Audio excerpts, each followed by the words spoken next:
No, why don't we start with you just kind of telling everybody like who you are, what you do, and what you're all about. Oh, cool. Yeah.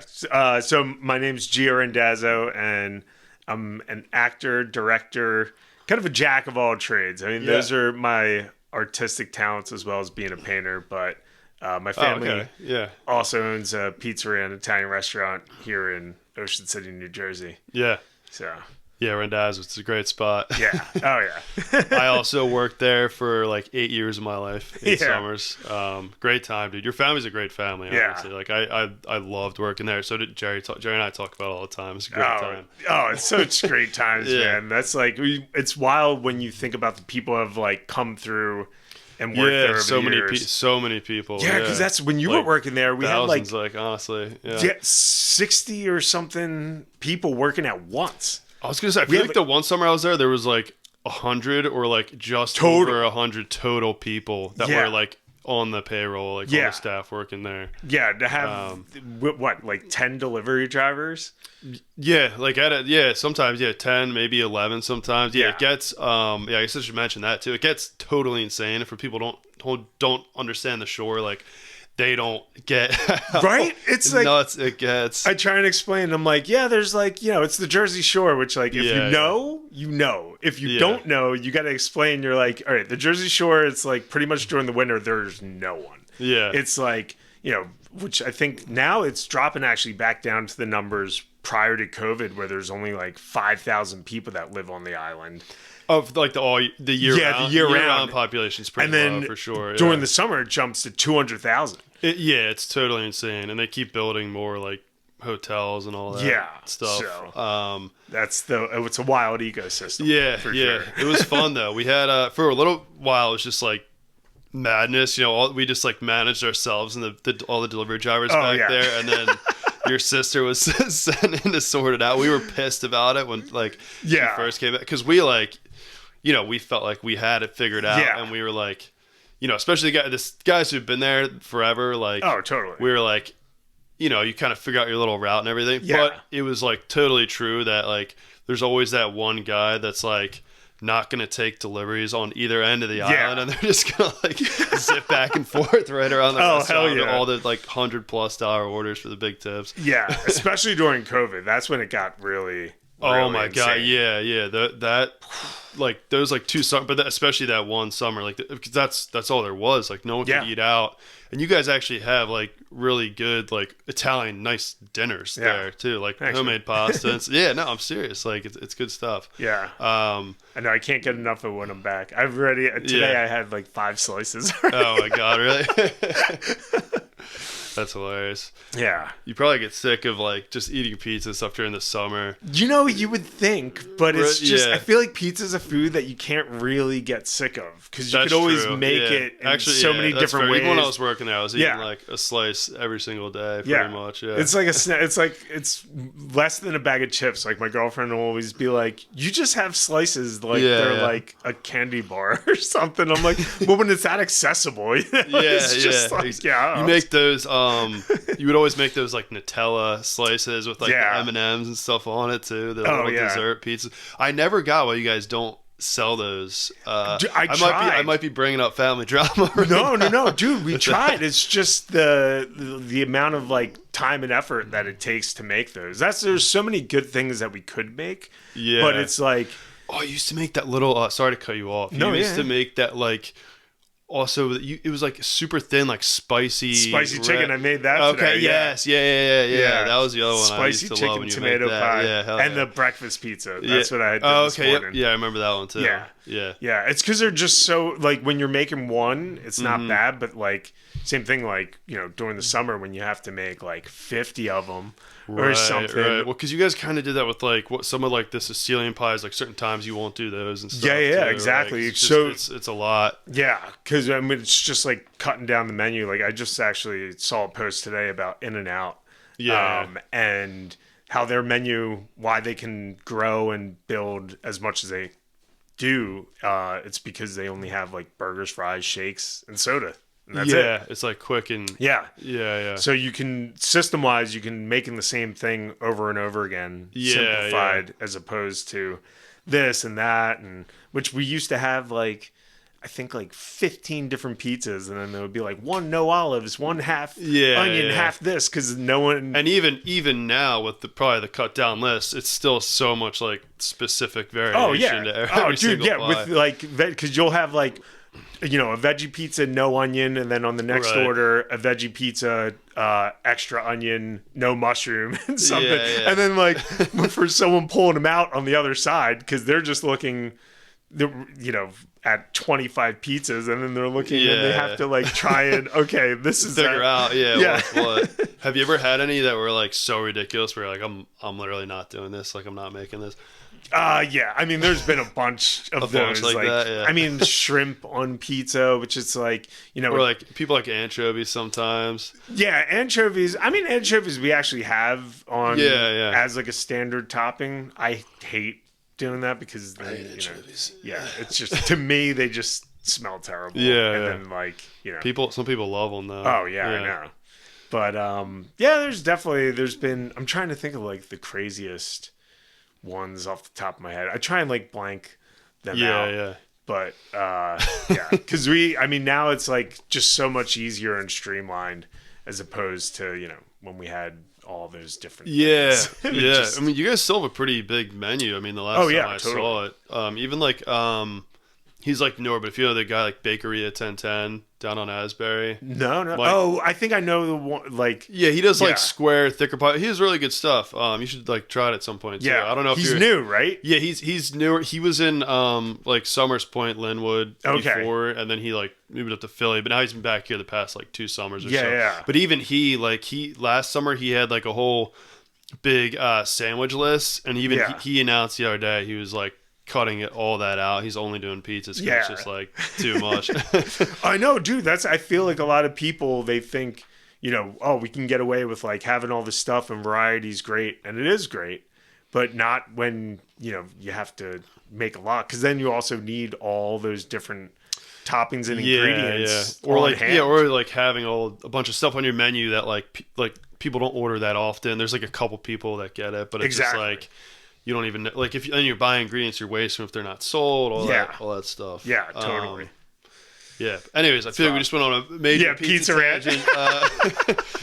So going back to the acting and the directing stuff. I mean, it was acting first for you, right? Before, okay. So, I mean, I guess like it maybe it ties in like your experience with because you guys are family owned restaurant. There was there was like 5 of them at one point. We had most was 9. We had 9 pizzerias at once. That's a lot. Yeah, and like the one was like a huge. It was like an old hotel. Actually, it was called the Jarretown Hotel. It was this old haunted hotel. I think Ben Franklin had stayed in it at one point.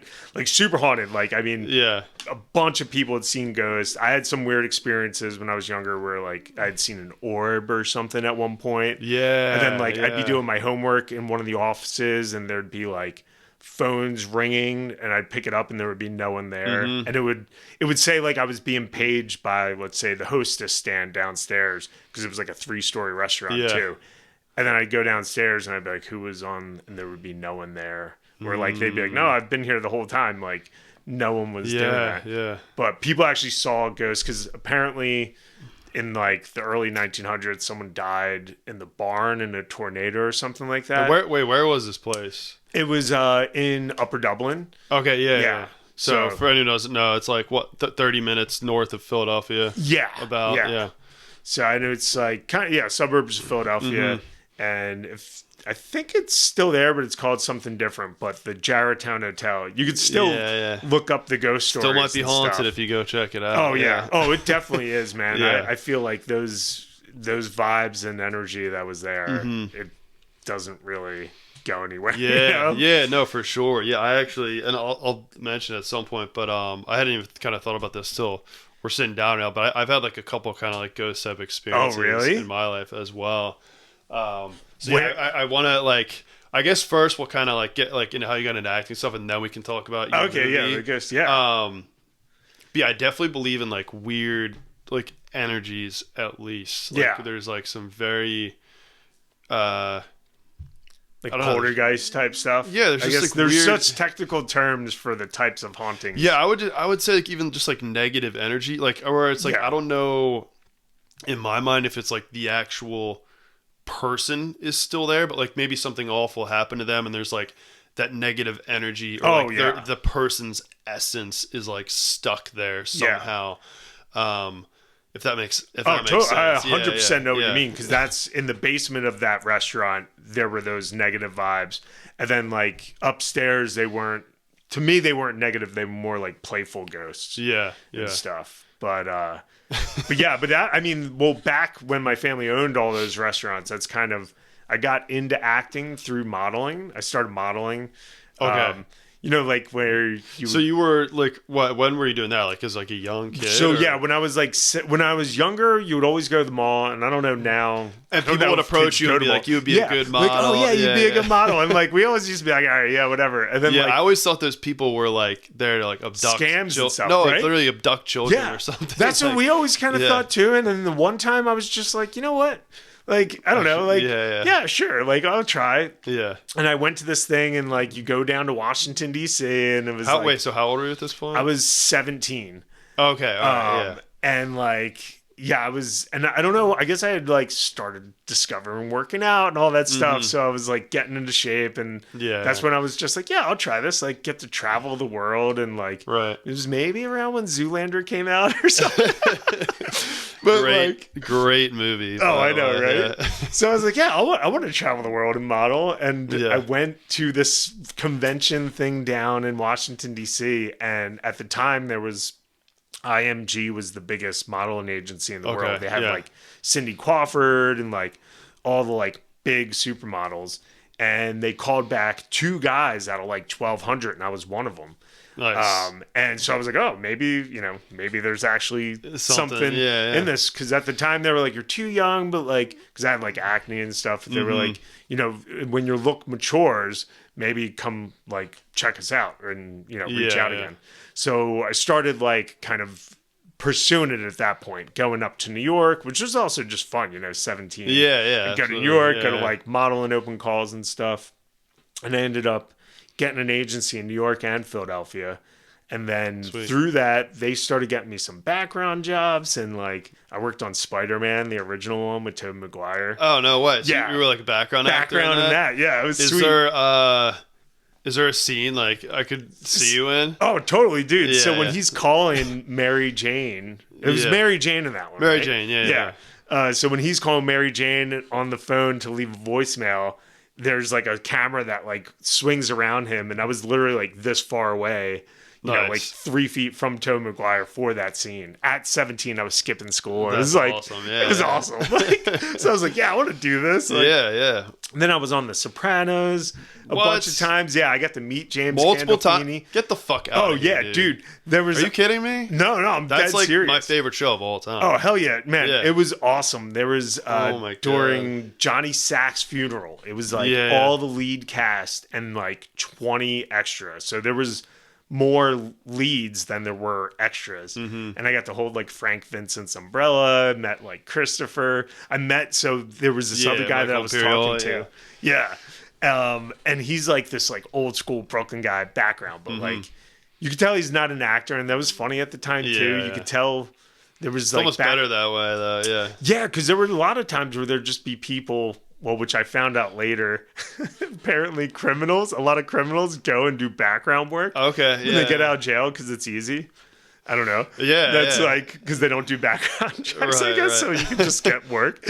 But this dude was on set with me, and he was like an old school Brooklyn guy, and he's talking. He's like, oh yeah, me and Jimmy, we go back a long way. And I'm like, okay. He's like, I'll introduce you when we get the set. And I'm like, okay. So then like... Dude, we get the set, and he's like, yo, Jimmy. He goes up and fucking, he knows him. He actually went to school with him. He actually was like, okay, and was like, hey, this is my buddy Gio. And I was like, hey, what's up? And I got to shake his hand and everything. Like, it was nuts. He was probably. I've heard he's like the nicest guy. Oh, dude, ever, so nice. Yeah, he was awesome. So like after that, that's incredible. Those experiences, I was like, yeah, this is like for sure. I can imagine. I can see it now, especially like once you get a taste of that, you're like, I gotta keep doing this. Oh yeah, because it's so much fun, like making movies. You know what I mean? You get to like play make believe like you're a kid and tell these amazing stories that then like other people get to watch and like think about. Sopranos was like 20 something years ago and people still love it today. Yeah, so it's still like holds up. Yeah, you know, you get to create and have these experiences which live on forever. And like being a part of that was both really rewarding and just fun, like a lot of fun. Yeah. So that's like kind of when that was happening. I kind of would pursue it and then come back to the pizzeria stuff to like make money. Yeah, it's really hard to make money in acting. Yeah, at first. I mean, it's probably one of the most cutthroat industries that you could possibly get into. Oh yeah, totally. Almost impossible to be successful in it. Yeah, I mean, statistically now, which back then it was maybe your chances were better, but like right now when I go out for a role, there's like over 10 to 15,000 people submitted for each role, like, you know, for a commercial or whatever for the lead role. And then out of that 10 to 15,000, they choose maybe like 100 to audition. And then the 10 guys who have out of that 100, they call back 10 and then one guy books it. So you have like a 1 in 10 to 15,000 per role if they're even auditioning. Like, you know, leads in movies and stuff like that, those are just getting offered to the big guys. So you're like talking about 1 in 15,000 for the waiter who's like, "Can I fill your drink?" Right.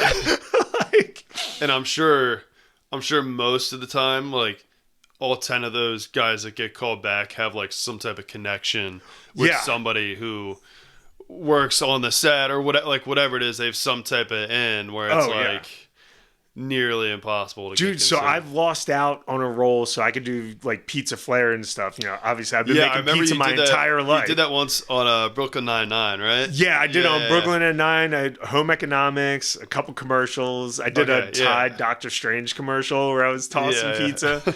But so like, so I have experience doing that besides the fact that I've actually am like, if there's one thing that I could be like, I'll go up against anyone in the world, like I can, and like compete. It's like making pizza. Yeah. I've literally been doing it since I was 6 years old. And so when I went out for this one, it was Papa John's commercial. I was chosen, and like you get pinned sometimes, so that means it's like between you and one other guy or something like that. Okay, yeah. And I lost it because the producer had a friend that got the job. And my agent was like, "But can he toss pizzas? Like this isn't like just a normal like job where it's talking. Like this is like a job where like I'm literally there's very few people in the world that could do what I could do, and I still lost out because the producer had a friend. Yeah, that's insane. That did it. So it's really cutthroat. And tough. Yeah. So you got into it at what, 17 years old? Yeah. So you've been doing it for what, 20 years? 20, a little over 20, 22 years on and off. Yeah, I guess like, what's the evolution been? Like, has it been kind of the same type of roles throughout? Like, I know you started doing like some of your own, like, I guess I'm trying to find the right word. What, somewhere in between like a skit and a short film, right? Like well, no. So these are actually short films. No, so I know the one now is yeah, full on short film. Oh yeah. So we started doing skits. So the transition kind of was like, you know, doing background and working like that, but like then getting into class. Well, so I tried to move up to New York in 2008. Mm-hmm. Then the writers went on strike. Yeah. So that was because I would commute before then. Okay. And then I was like, no, I'm going to go up there. I'm going to get into class. I'm going to do this. And then the writers went on strike. And at the time, there was like a 99% vacancy in New York. So you had to make, I was 22.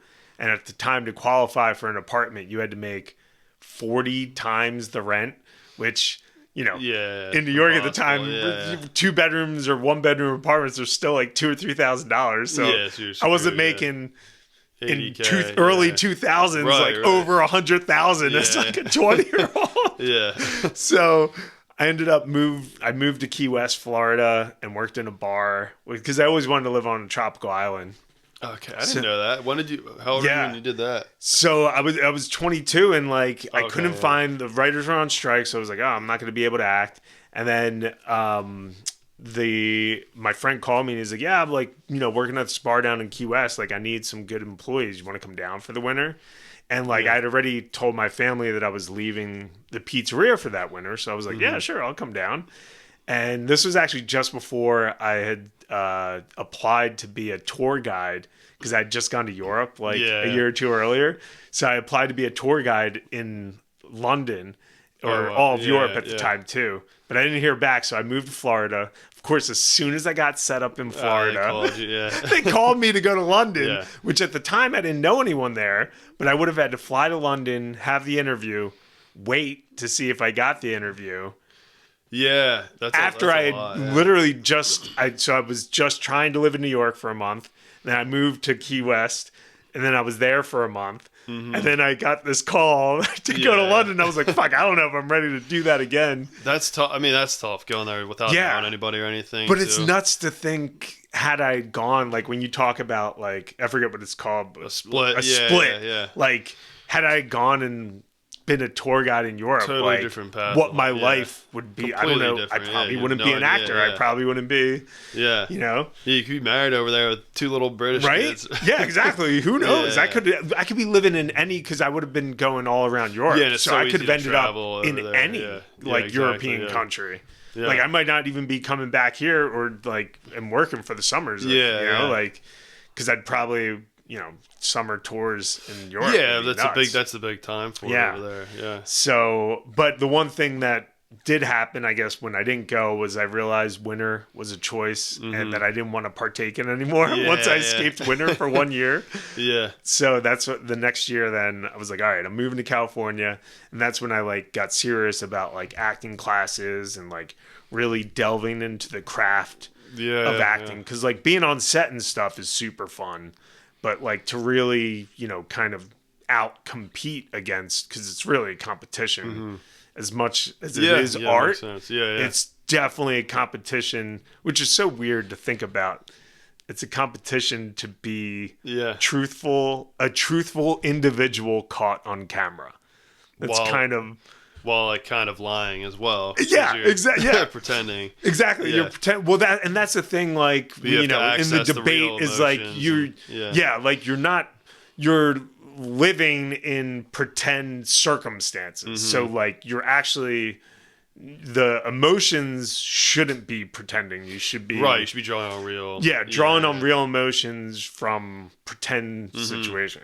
It's wild. I took one acting class when I was at Temple, and that was kind of like what the guy would try to get across. I didn't agree with like everything he said, but he would like basically tell us like there shouldn't be any situation where you're like pretending any emotion whatsoever. Like every single thing needs to like specifically draw on like something that happened in your life, even if it's like, even if it's like light where you had like a breakup and like it hurt a little bit, but not. It's like pull from that to get the deeper emotion for the scene that you're doing. Totally. Yeah. So, and like that's the thing, like even because different directors work in different ways. So like the kind of, you want to be well versed in all the different ways to access the emotions depending on, who you're working with. But yeah, so I would like be out there doing that and come back, which is great. But at the same time is like difficult because I'm like still half in, half out, Yeah. That's true. But it's been amazing. And the competition, it was like going well commercially in the beginning, but then like it got to a point where the market in general started getting so oversaturated once like all streaming things started coming out and everything like that. Like a lot more people wanted to start to act. Yeah, everybody now. And like everything became digitized. So like when I first started, everything was actually like you had a printout headshot that you would bring with you to an audition. Like your reel was on a VHS tape. Yeah. Like there were no like self tapes. There was no like, oh, I'll submit like a video. Yeah. Like you couldn't send like videos online. Yeah. Now it's like a link to someone's TikTok. Exactly. Yeah. Like, I mean, literally like if you could think like I went from not being able to send video online to everything just being a video online essentially in the beginning. And like when that transition was happening, that's when I started to kind of do skits with my friends, and we would make like trailers for proof of concepts, because the level of access to like video and like sound equipment, it became something that like almost anyone or now anyone could buy. Everyone kind of has access to that. But at the time, as it was transitioning, like I had a DSLR camera that did video, and like I was my only friend that had one of those. And because even your cell phone was like, what, 360p or something? Yeah, like terrible, You know what I mean? It was like terrible video. Like you needed actual video equipment. So we would make things, and like then I feel like they never went anywhere, because it was just like, oh, it's just like an idea for something, and like it was really cool. But then I wanted to really feel fulfilled and have something that like, even if it didn't go anywhere, like I felt like I completed something. Yeah, absolutely. You know, and that's when actually I started. And the other thing was like, I was acting, directing, cinematographer, like every job, writing. And I didn't want to wear every hat. And I working at the restaurant with Miranda. She had worked there years. And then like when she graduated, she was like, I asked her, what did you graduate for? And she's like, screenwriting. And I was like, wait, what? Yeah. You graduated for screenwriting? Yeah. I was like, I want to start to like write short films, like actually like complete things. And like I talked to her, I was like, I have a bunch of ideas, but I don't have the time to like write them and then see them all the way through. If you want to write them, sadly, we have like a solid blueprint. I was like, I'll do the rest and take it through. So then that way, then like she has like something to actually be like, oh, look, like I wrote this, and goes into festivals and all that stuff. Yeah. So we started doing that, and it was cool because it gave me a somewhat of a level of control over building my career in a way. Because if someone else isn't going to like give you the job, you know, it's kind of a way of like, well, I'll make my own film now, you know, and like. And so it kind of started from there, and we did like one short film which got into some festivals, which was a proof of concept for a feature. That was called Number 14.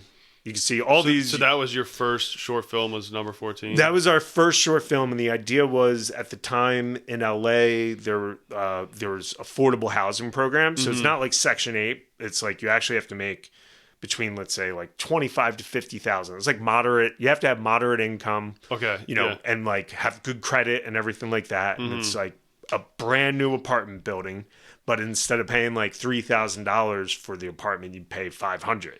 Okay. And then you get on this list, and like they have, let's say, only 10 apartments.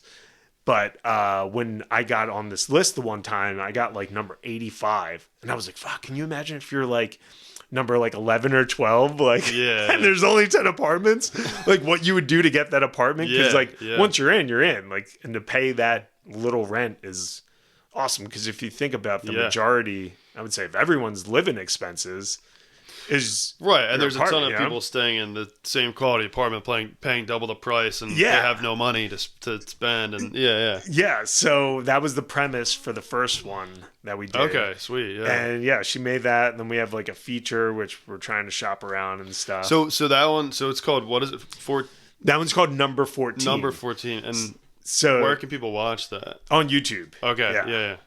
Yeah, and then the second one was, it's called A Killer Service, which is a proof of concept for a TV series.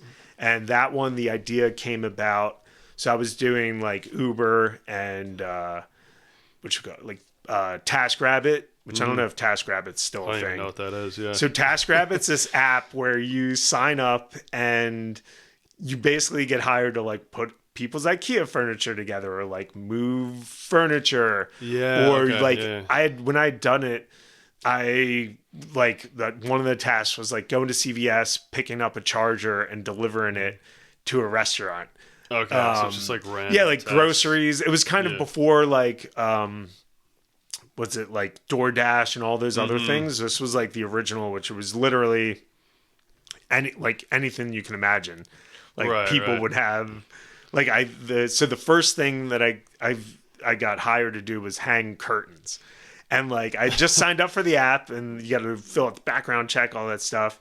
And then like it's pretty fast actually. I think like the next day it was like you're approved. So I was like, oh cool. So like I like put in my info, and then it was like boom, like a thing came up to go and hang curtains. So like I got my, at the time I didn't have a drill or anything like that. I had a little IKEA like tool set. God, yeah. And so I show up to this girl's house, and I'm like, I guess this is the thing. And I knock, and she answers the door. I'm like, hey, the TaskRabbit or Tasker, they call him, like, here to hang your curtains. And she's like, yeah, come on in. So I go in, and she had the curtains in like a box, but like I had this IKEA tool set. And like I didn't have like a knife or anything to open, it had like the zip ties around, which are like impossible to get off. So I was like, hey, do you have like a knife or something, like, or scissors to open this up with? And she comes back, and granted, this is a girl living by herself, and I've been in her apartment for all of 30 seconds. Right. And all I did was say, I'm your tasker. I didn't like have any kind of identification, anything. I wasn't like dressed in anything. You could be anyone. And she comes back and hands me this big butcher knife. I was like, what the hell? So like I hung the curtains. I went out and I called Moran, and I was like, yo, you gotta, cause this. And then also as I was driving Uber, I would have to go by my legal name, which is Joaquino. Yeah. So people would always think that I was foreign and didn't understand English. So I'd have people in the back of my Uber like saying all kinds of crazy stories or giving out like account numbers, social security numbers. And it's like, I mean, they act like you're not, like I can hear all 2 feet away from you. Like I can hear everything you're saying, And so I talked to Miranda. I was like, it would be cool to write like a story or have something in a story about the level of access that these apps give people to other people's lives, and like, how to use that as like a narrative engine almost to surround the story around that. Okay. Yeah. And what was cool, she ended up coming up with the idea that it would be a girl that would use these tasks, and then like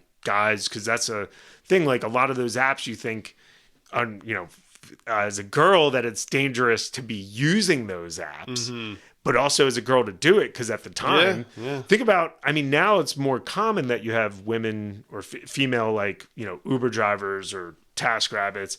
But like at the time, there's definitely a lot more male people that do it because... Yeah, no, I could totally get why that's scary. There's guys like, oh, the curtains are just down here in the basement. Follow me. Like, and you're going forever.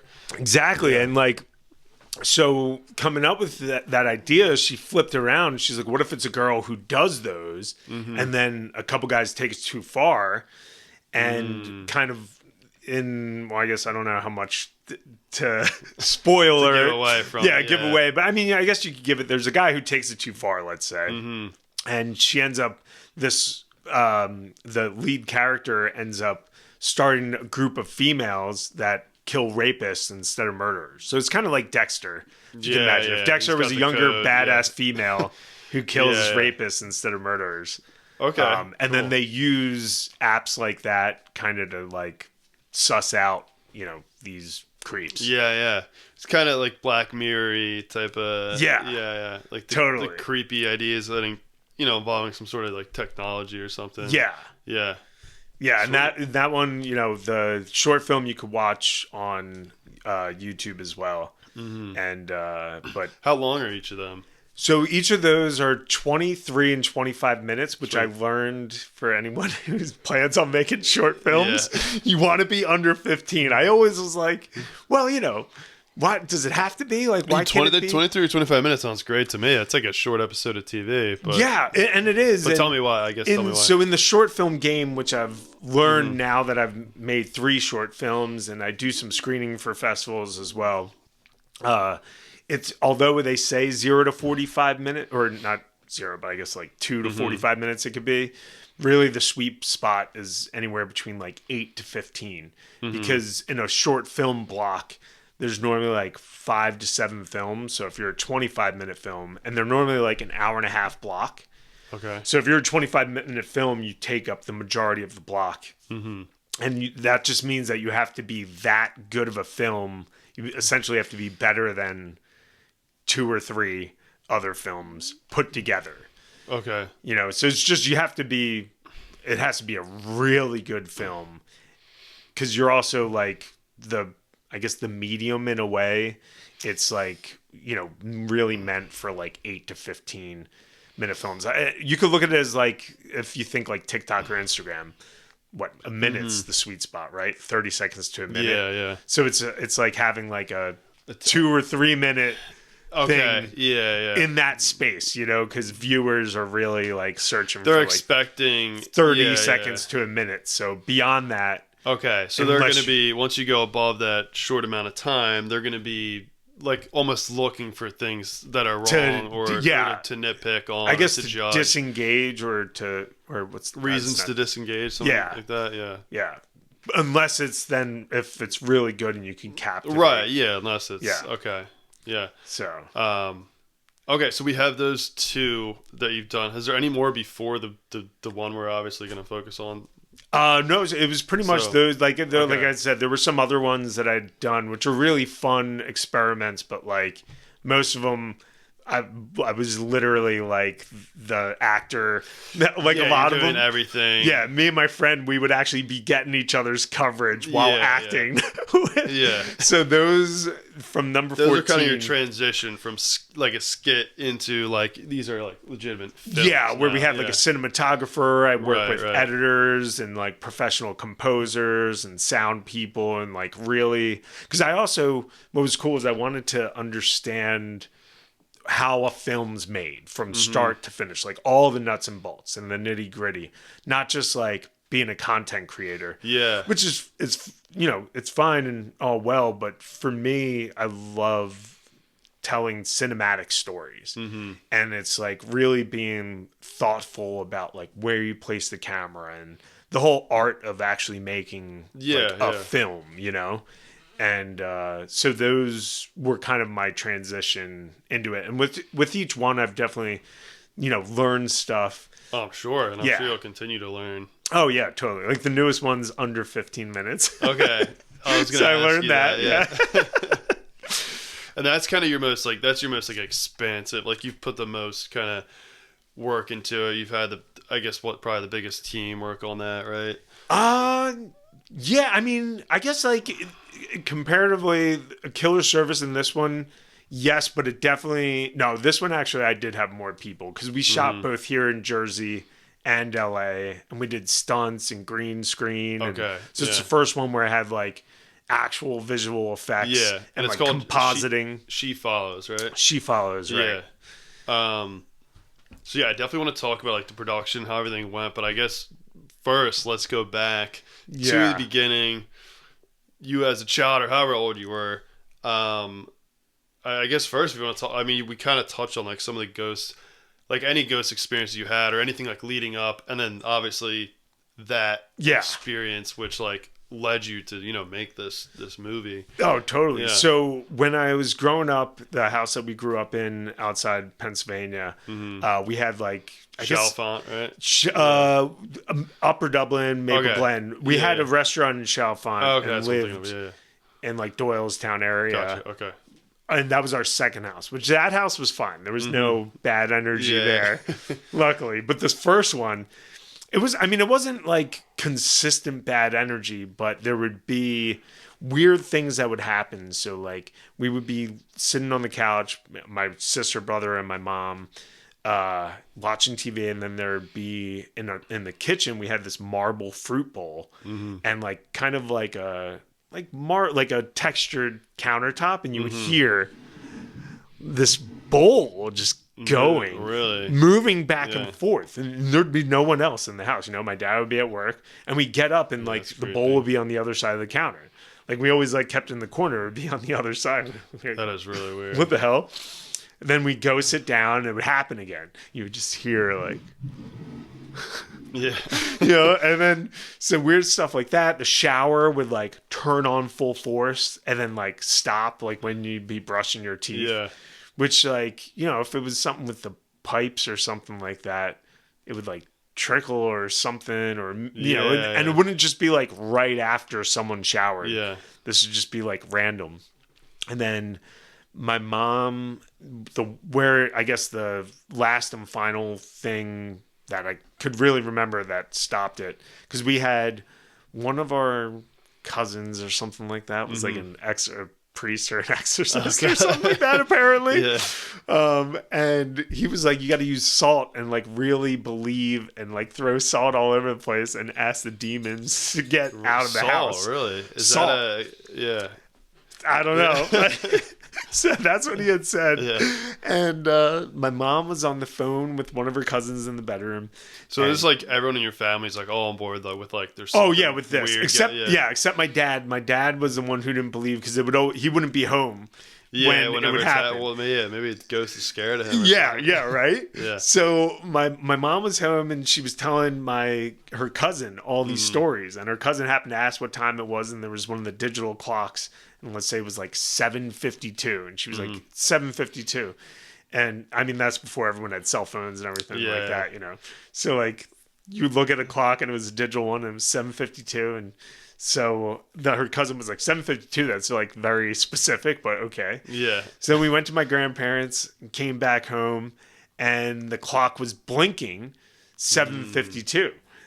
And like it's not like we lost power or anything like that because my grandparents lived like right around the block, and we also were still in the house for a bit. Yeah. But the clock was blinking, and then my dad came home. My mom was telling my dad the story, and then all of a sudden that night, as they're getting ready for bed, they heard a door like open and slam shut, and like my dad had just come home not too long ago and made sure all the doors were locked. Yeah. So he goes down. There's nothing, no one there. So then he goes back up, and again, as soon as he like shuts off the light, open and shut. And so he goes to grab his gun and is like sitting there, and then the door opens and slams again. So then I forget if my mom grabbed salt or he grabbed the salt and started throwing salt all over the place. It's like, demons, get out. And then, dude, nothing at the house happened again after that. But then we own the haunted restaurant, which like a bunch of ghost things there. And that's, I mean, I don't know how much time I could tell all those stories. Dude, yeah. You can tell anything, yeah. All right, so like the main one that's just super creepy, they used to have like pictures of the bar from like, I guess the 40s or something like that. So a bunch of black and white pictures all over the place. And of like old employees and everything like working there. And this one, middle of dinner, this lady comes in. And I guess she had been drinking a little bit, this specific lady.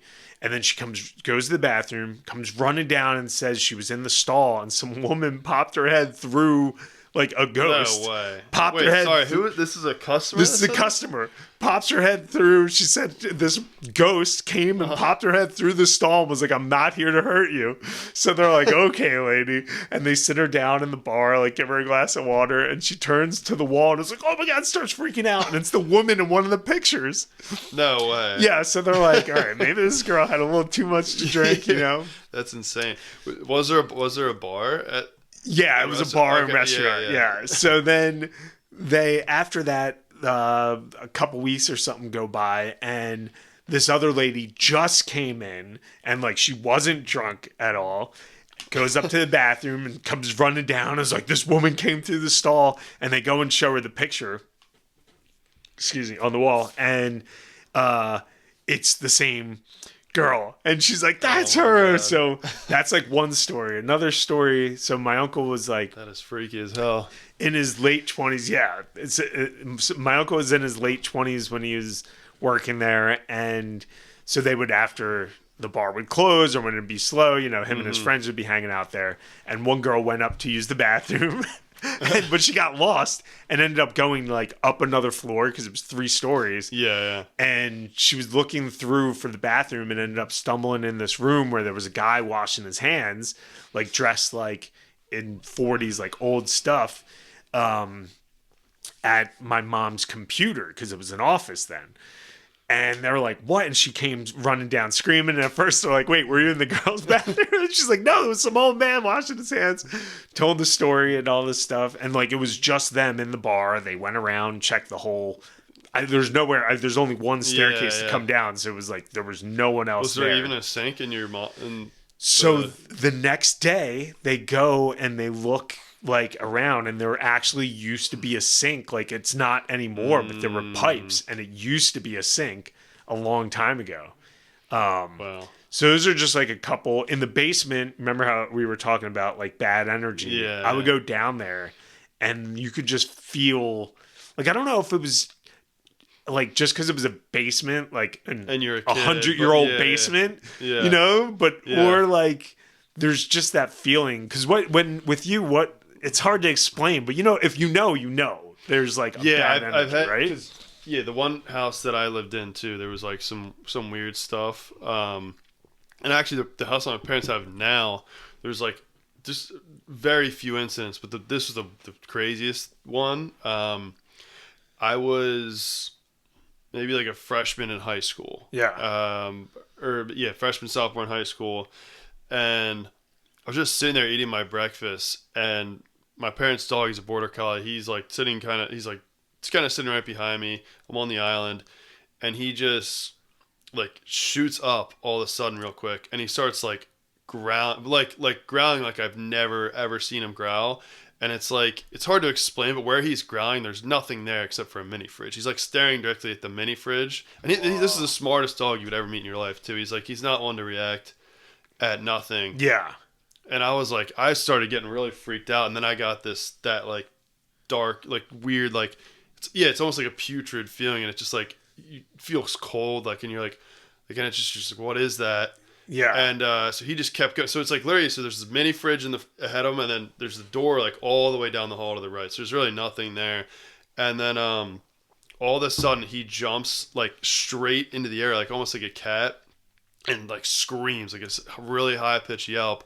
And then he sprints under the kitchen table and is like shaking violently. Oh my God. I was like, and I just had this like horrible feeling, and I couldn't move. I was like, oh my God, like I literally couldn't like get up, or I couldn't go over to where it was right next to me too. Yeah. Like I can't, it can't be. It was like this horrifying, weird. Yes. It was like, I was like, what the fuck was that? An animal, like dogs like are like that too. I think they totally kind of like sense weird things in their ears, but I've never, like that was probably the craziest experience I had with like ghosts, but it's insane.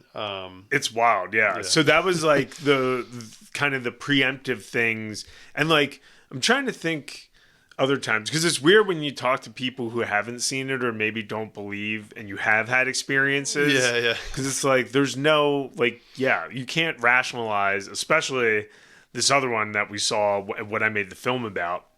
Yeah, it'd be a good way to explain this if anyone's like experienced like sleep paralysis. Yeah.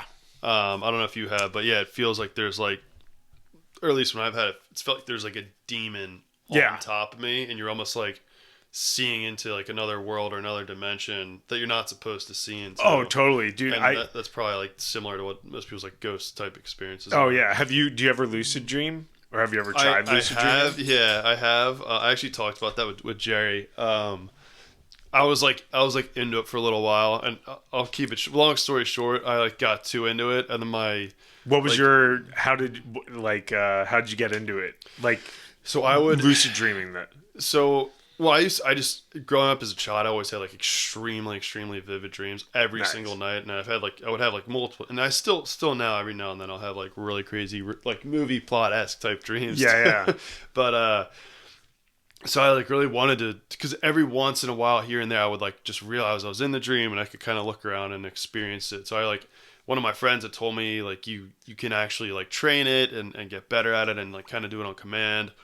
So I'd like do one thing where like you count your fingers throughout the day and ask like, am I dreaming right now? Oh, okay. Cool, and then if you do that all the time, like 20 times a day, you'll eventually do it in your dream. Yeah. And then you look around and you'll be like, holy shit, I am dreaming. Yeah. So it's like that. Apparently clocks don't work in dreams. I don't know if that's really true. Lights don't work. Okay, lights. At least in my you dreams. can't like flick them on. Yeah, that makes sense. That's like the one thing. There were two things. The lights wouldn't work. And then the other thing for me that I noticed, I would say I'm at home, but like it wasn't my house, or it was like my house that I grew up in. And it's like where locations, that they're not your current locations. Yeah, definitely. But yeah, I eventually got like pretty good at it, where I could lucid dream like all the time, and I would like, you know, it's not like people haven't done it. They don't. It's not like you're just like God in the dream, right? Like there's still like rules and like laws of physics and stuff like that. You can kind of break it the more you try, but long story short, like the subconscious dream characters eventually just started like violently attacking me all the time.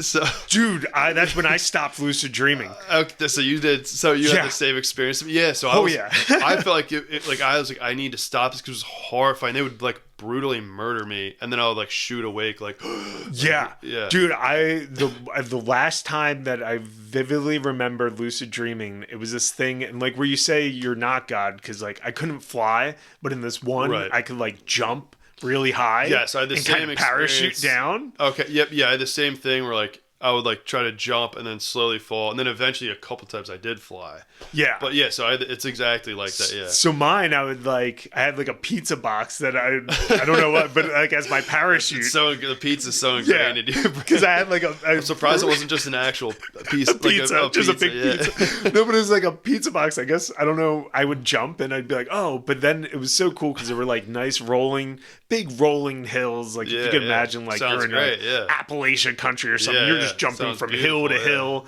and I was just like, this is so cool. And then I'd jump higher and like float down and then further and further until like I got to the middle of this field with like long grass, and there was this girl in the middle of this field with like dark hair, and all I remember is like so similar to mine. Dark hair. Keep going. This sounds so similar to mine. I was just like, oh hey, and I don't remember face or anything, but she said I'm a witch and I'm here to kill you, and I was like, what the fuck? So, dude, I started trying to jump away, and because that's when I knew, like, I was in a different realm for sure. I was very far from my body because I remember trying to wake up because I knew I was in a dream, and I'm like, wake up, and I just was still.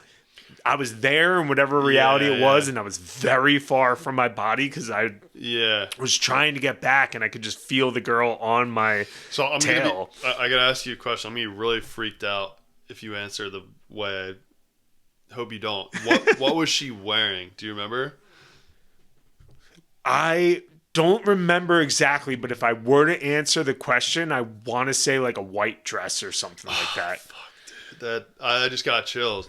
I swear you must have heard my first episode. No, dude. So I talked about it in the first one, but I had a very similar experience in my lucid dream. Oh my god! And you can listen to episode 1. I gotta listen.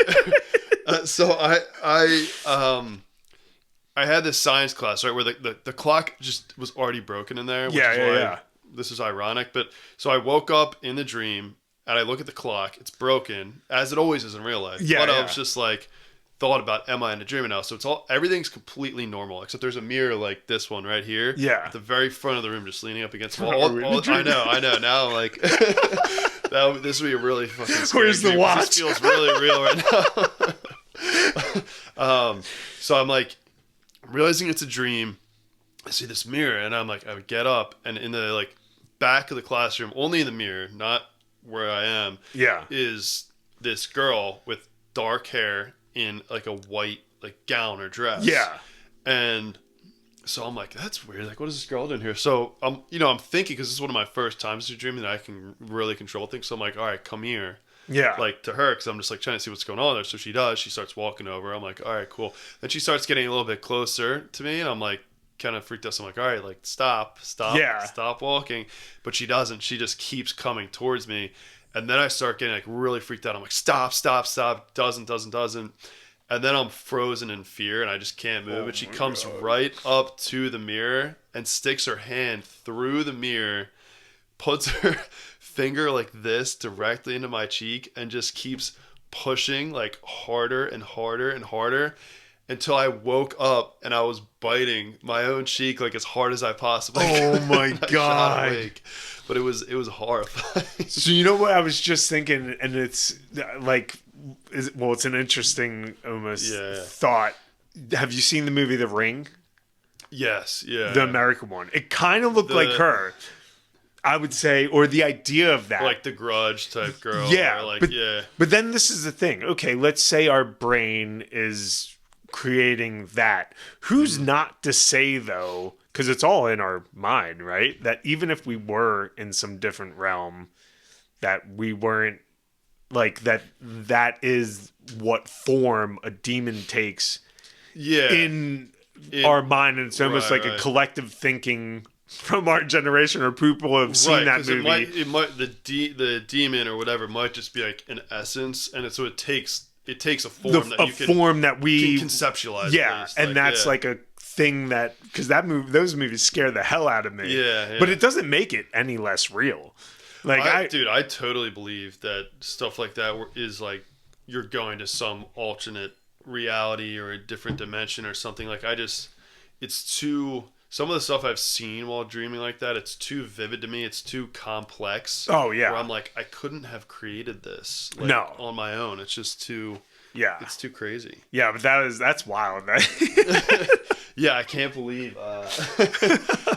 maybe that's... I got to look up now if that's like a common thing that, people see. Dark hair and, Christ. Well, that's kind of... like in She Follows, that's kind of what the... I guess... demon or ghost or whatever. Yeah, that's the form that she takes as well, which is it's nuts because I mean it's based on a true story, and it's like it's really interesting too. So when I actually learned later, so I'm trying to think where to start. So it's based on a real ghost. Yeah. But when I interviewed the person... Did you know when you saw it? So when I saw... I guess I could start from the beginning because I didn't know when I saw it and like what I ended up learning. So like we had lived in Ocean City for a while. Like we said in the beginning, kind of comes full circle. During the winter, there's like 5,000 people. It's a ghost town. Both literally and metaphorically.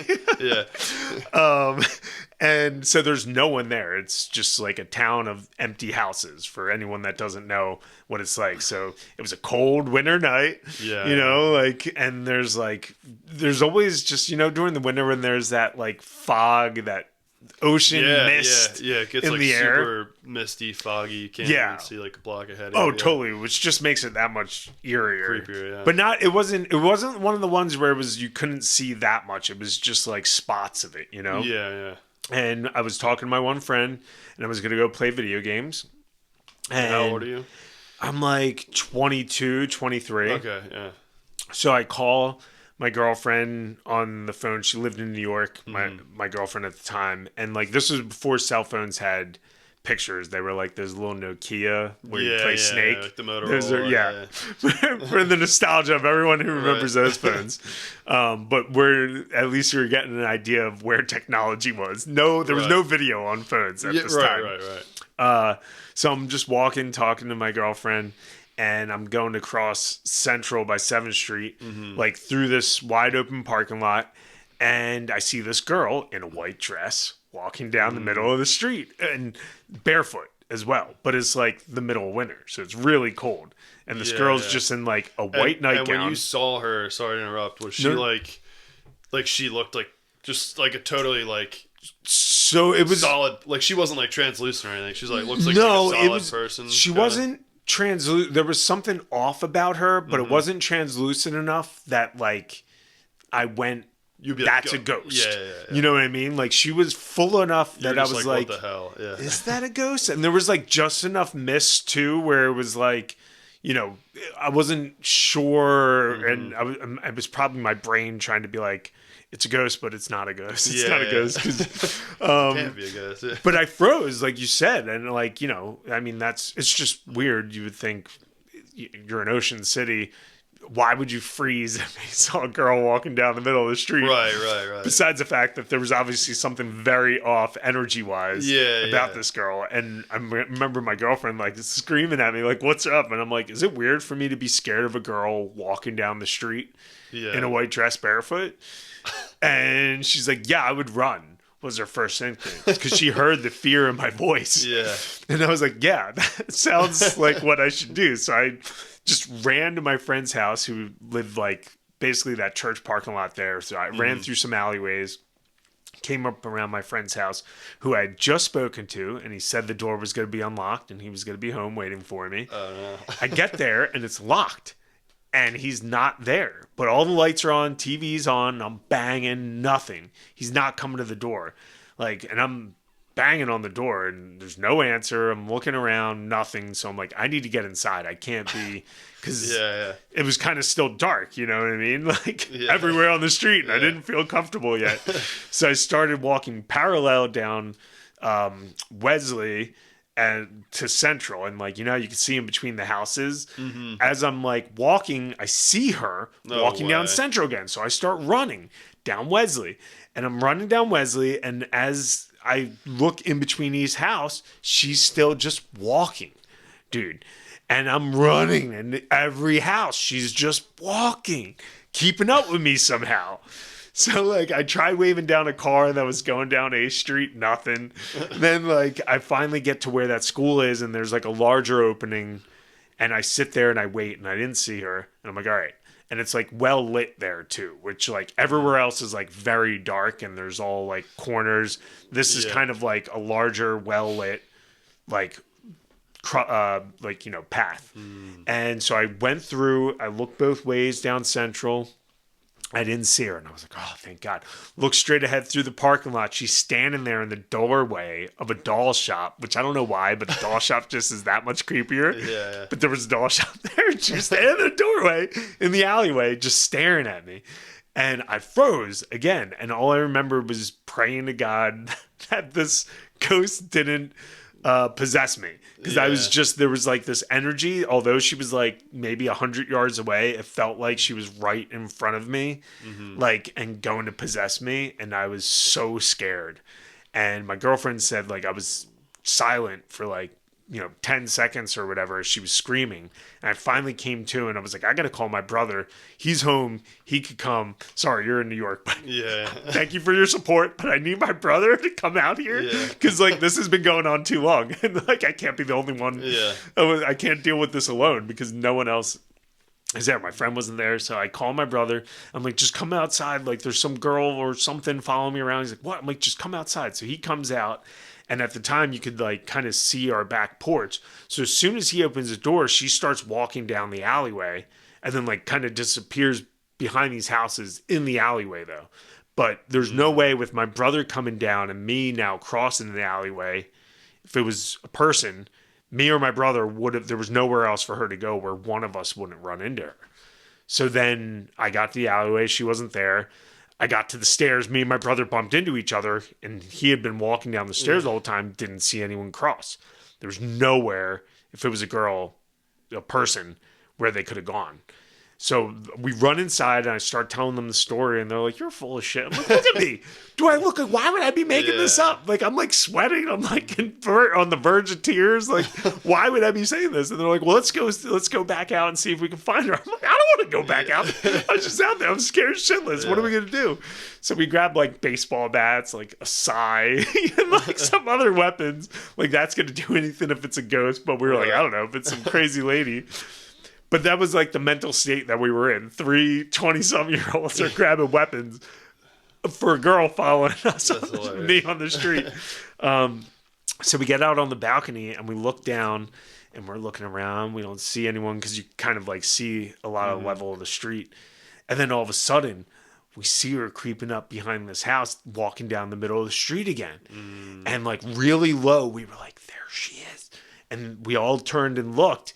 And as soon as all of us saw her, and we didn't say it loud enough, there's no way she would have been able to hear us say it. She turned on a dot and started walking through the parking lot to us. So we all ran inside, and like my brother and his friend saw her too. And so now we're all in the apartment. I'm like, you saw that, right? And they're like freaking out. So we all slept in one room, and like we didn't want to go back outside because all we pictured was like opening the door and her being there. And my brother's room didn't have any windows or anything. So like, because that was the other thing, we pictured like looking out, you know, into one of the windows and her just like sitting there hovering, staring at us. Yeah. For whatever reason, we didn't think that she could walk through walls. Right. But whatever, at that point, where we were going to go. But we all slept in one room and we drank ourselves to sleep. So the next day, I go down to the restaurant, and one of my dad's friends is like, you look like you had a rough night. And I was like, yeah, there was some random girl or ghost. And because at this point, you know, we were still kind of denying it, and there was no really, besides me running and her walking, there was nothing definitive that we were like, Ghost. that was 100% a ghost. I mean, and she disappeared. Yeah. There are a lot of things that when everything stacks up, which I'll also get to. Yeah. So, but he's like, oh, you mean Emily from the Flanders? And I was like, wait, what? And he's like, yeah, go, go online and look her up. So we go online. I bring up the picture of her. Dude, my eyes start watering. It's the girl that we saw on the street. I call my brother. God. He comes down. His eyes start watering. Is there pictures of her online, you think? Yeah. Oh, yeah, totally. There's the main one is the painting of her, which they still have hanging. Yeah. Oh yeah, so it's creepy. And so the did the one that you saw look like it had red hair? So this is the thing, which I'll tell you about that specifically. So the guy that painted that picture, Tony Troy's his name. Yeah, and I found him on Facebook, and because I wanted to interview him and make sure that we could use the picture and stuff for licensing purposes. Okay, and everything. And the interesting thing is, he asked me what color her hair was, and at the time, she was like kind of far, and I would say it was like a reddish or like dark, like red or dark. And what was interesting is that he changed, so he painted that off of the description of the ghost by other people who had seen her. And when someone had seen the painting and was like, she looks devilish with dark hair, because originally everyone described her as having dark hair, not red hair. And someone was like, she looks devilish, like a demon with dark hair. So he changed it and made it more red. Which is really interesting, that we were talking about a girl in a white dress with dark hair being a demon, and someone said that in the actual, and like now I don't really, because she was far too, I know it was, I want to say dark red or something, because it's like, it's just hard to tell. Yeah, those little things, and when you tell a story too, you're remembering it over and over again, telling the story. Yeah. But so then all the other things that then happen, which you can't explain away, besides her disappearing, I remember where she walked, there's like a sign that she walked by, and so there's a fence all where that sign is. So she walked through a fence. Yeah. So that's one thing. The other thing, which at the time is super weird, none of the phone calls that I made during that period of time registered on my phone. None of them. Not on my phone and not on anyone else's phones, but everyone else's phones, all the calls that they made during that time registered. So it was like I never had phone calls with anyone, which is, super weird. Then the other thing, the next day when I talked to my friend, he was home. The door was unlocked. He was home by himself the whole time, and the door was unlocked and open even. No way. That's what he said? That's what he said. He didn't hear you knocking or anything? Yeah, and he didn't hear her knocking. The next day he called and he was like, what happened? I was waiting for you all night. The door was open. Yeah. He was like, no, man, it was closed and locked. And he's like, I was here. I don't know. So, like, can't even begin to explain how that happened. Because, like, he even said he woke up, like, in the living room, Yeah. And, like, the living room's right there where the door is. And I was definitely looking in and didn't see anyone. That's bizarre. Yeah. So, like, there's all these other things that, like, for sure are unexplainable. And that's the story that happened years ago. And like my brother, his girlfriend, his ex or girlfriend at the time, when she would go to the car, she'd hear stuff on top of her roof and her radio wouldn't work or something sometimes, which is weird, in that parking lot specifically. In the Flanders parking lot? No, in the parking lot where we were haunted. Yeah. But so that was, 16 years ago, and then I started making these films and doing some screening for a festival, and I saw this one short film that was kind of explaining poltergeist, and it was like a comedy about two people that wanted this one roommate to move out, so they would like do stuff to him to fuck with him, but you couldn't tell. It was like they would have it set up in a way where, like, moving things or something like that. Right. And the twist at the end is that they're poltergeists, that they're dead. The twist at the end was that those two are dead? That those two are dead. Because they would like, like not turn on the microwave or mess around with time or like do things where the guy that they wanted to get kicked out wouldn't see, or it would be weird where he would be like, wait, what? I left my cup over there or something. Yeah. So I'd seen that and I was talking to the festival programmer and I was like, oh yeah, that's super cool. Like, haven't seen Poltergeist. I like the way they explained that. And she was like, wait, what? You've seen Poltergeist? I was like, yeah. I was like, I've seen Ghosts too. And she's like, you haven't made a short film about that? Yeah. And then part of me was like, yeah, I guess, because I don't know. I just feel like a lot of people have seen Ghosts, but I guess not really, actually. Yeah, I mean, a story like that is definitely more rare. Yeah, for sure. Yeah, I've and never like had anything like that fully formed, and that's the wild thing, I guess, for a while, because I maybe like tried to forget about it, or like it would only come up here or there, and we'd be like, oh, ghost stories, you know. Right. And I was like, oh, I got a ghost story for you. Like, this one followed me around. Yeah. And so I was like, yeah, I should make a film about that. And it was really cool. We got to like come back and film here. And I kind of just wanted to film it at first, pretty much as it happened. And that was the plan, at least how we wrote it at first. And then, so we came back and it was cold ass winter. Yeah. And the night before we're kind of like looking where, because we also filmed exactly where it happened, which is really cool. Yeah. We had to like kind of cheat some spots because my friend doesn't live in that house anymore. We don't live in that apartment anymore. Yeah, makes sense. Yeah. But like we filmed everything on the street. We filmed on the streets. Okay. Yeah. Yeah, where it happened. And so, but then we were like, well, why though is she haunting me? Because like story-wise, we never knew. We just knew that Emily, when we found out that it was her, that she lost, the most common story is that she lost her lover in World War II and committed suicide. Okay. And there was like different ways that we found stories online, but we never actually, like, I still have to go to the library and find the exact way and if she really existed, but apparently she did, which I'll get to. Okay. Yeah. So we were like, all right, well, maybe like, because we had my girlfriend, like everything that basically I told in the story we had included.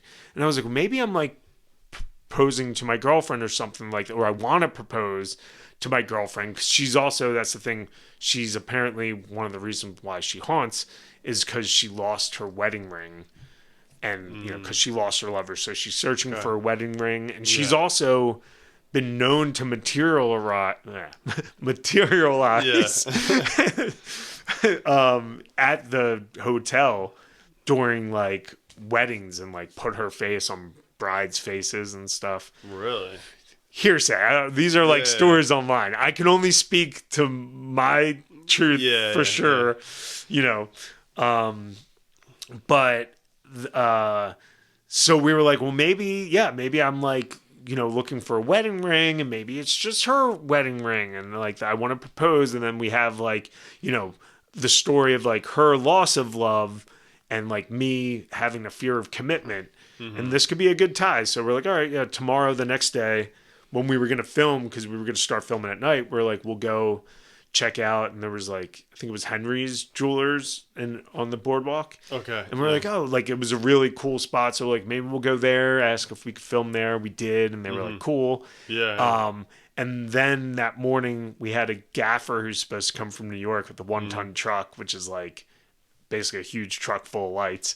Yeah. Which that was what we needed. Yeah. That was the only thing that we had signed up.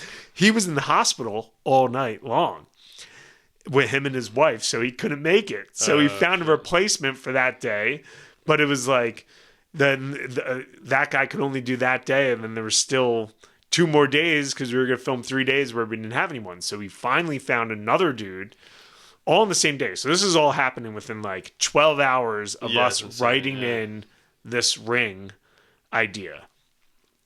So the second guy calls, and this isn't in the script or anything like that. Yeah. I sent the guy the script and I was like, this is what we're shooting. And he was interested and he's like, is this about the ghost from the Flanders, Emily? And I'm like, yeah, I saw her like 15 years ago. And he goes, you're not going to believe this. My mom has her engagement ring. No way. Exactly. I was like, dude, what? Like, I would totally think you were full of shit. Yeah. If that was in the script. It's not in the script. Like, wait, what? Like, can she bring it, like, to set? Yeah. Like, you're hired. And, like, can she bring the ring to the set? And he's like, yeah, totally. Like, you know, she's got it, like, verified, and it's in a book and all this stuff. So, because the one guy, we wrote in the ring, because we felt that we needed a reason why she was haunting me. Well, before we knew all this, we wrote in the ring. Then the guy was in the hospital all night. Not the first replacement, but the second replacement. So you talk about this, how serendipitous this is. Yeah. That guy's mom has the actual ring of the ghost that haunted me. And it's like, so when I'm looking at the ring in the film, it's the actual ghost from 1940s ring. And we were like, I guess maybe because for ghosts, time doesn't, you know, go the same. So maybe that's why she originally haunted me, was like to get her story out.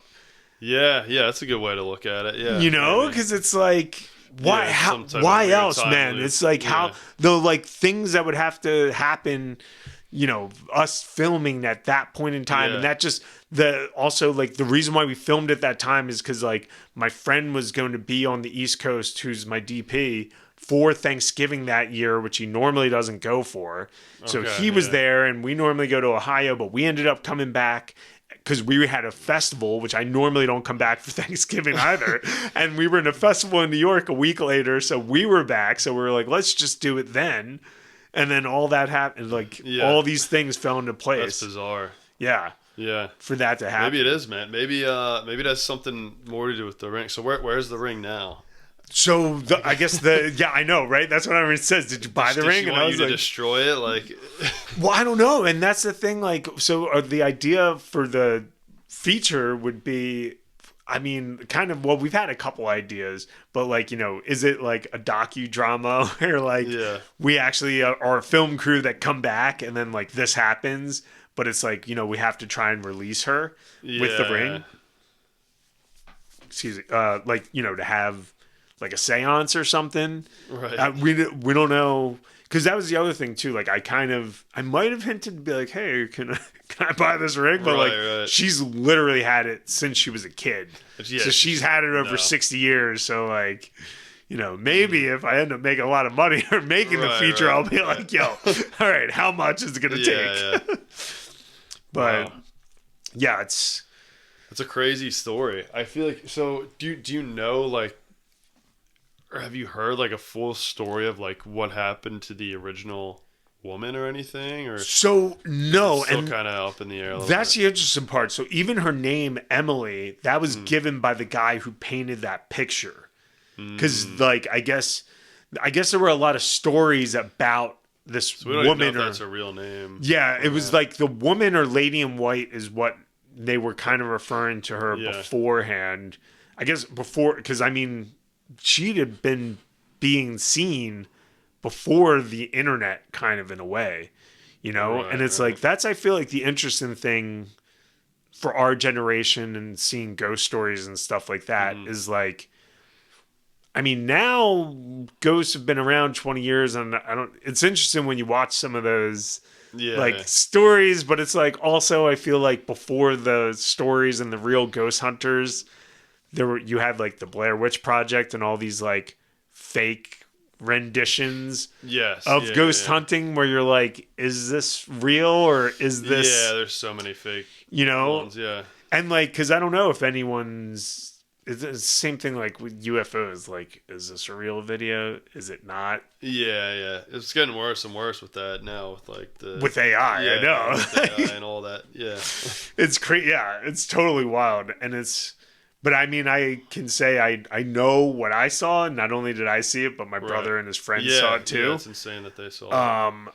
But yeah, it's wild. But that's like, as far as we were talking about her and her like actual story. Her actual story. Nobody knows. I have to go, I guess, to the library.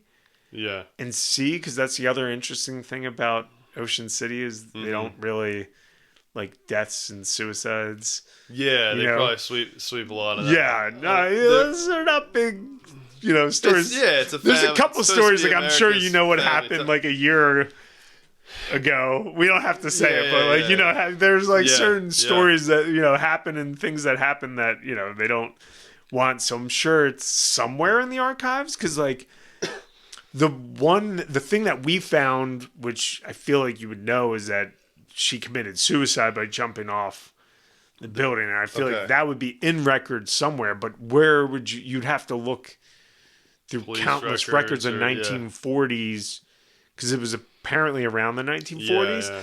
I didn't take a picture of the book that this woman, because she brought a book where she had said, like, in all these papers verifying that it was the ring of the woman. Right. So that's the thing. I don't know, and I forget now at the time, because we were like filming all night long. Yeah. We would literally start filming with the back at like 4 p.m. and wrap at like 4 a.m. Oof, yeah. It's a long day. And then, I'd be up till like 6 prepping for the next day. Yeah. 3 days. And dude, it was, when we were filming, intense, it was 10 or 20 degrees outside, and I was acting and directing and producing. Yeah. Like, so luckily I had people doing camera and all that audio and stuff like that, but it was nuts. And I was basically, which was stupid, a wardrobe too, and I should have given myself a beanie, but I was being vain, and I was like, I don't know, like, if I want to have a beanie on the entire, because a lot of it's me running around the street and being outside, Yeah, I was like, I gotta show the flow, But that decision was very quickly regretted as soon as we started running the tape. And I was just like, well, we're locked in continuity now.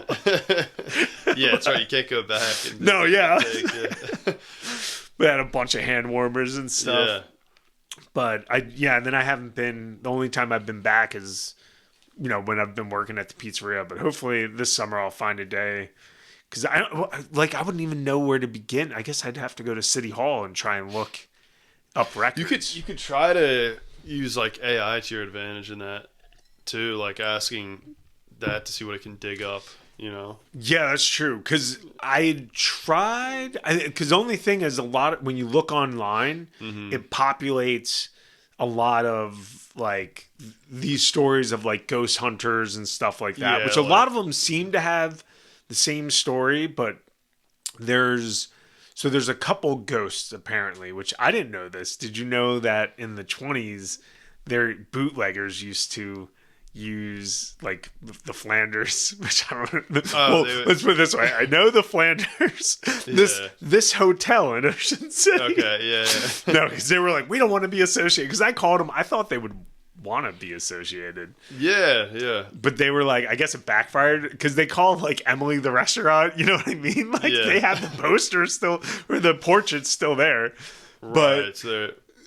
But I guess they embraced it. And then they would have so many ghost hunters and like show up, and they crazy don't want people that like associated with it. Yeah, or like wedding parties that were like scared to have a wedding there, because they were like, well, we don't want to be haunted. Yeah, because apparently, I mean, I probably, if I was bride, wouldn't want a ghost face popping up on mine. No, right? And that's it. Apparently though, which when I was talking to the guy who painted the picture, when she materialized at some weddings, people have pictures, but you can't find any of them online. Which it's like, why can't you find any of them online? Like, they had it cleaned. Yeah, like I don't know.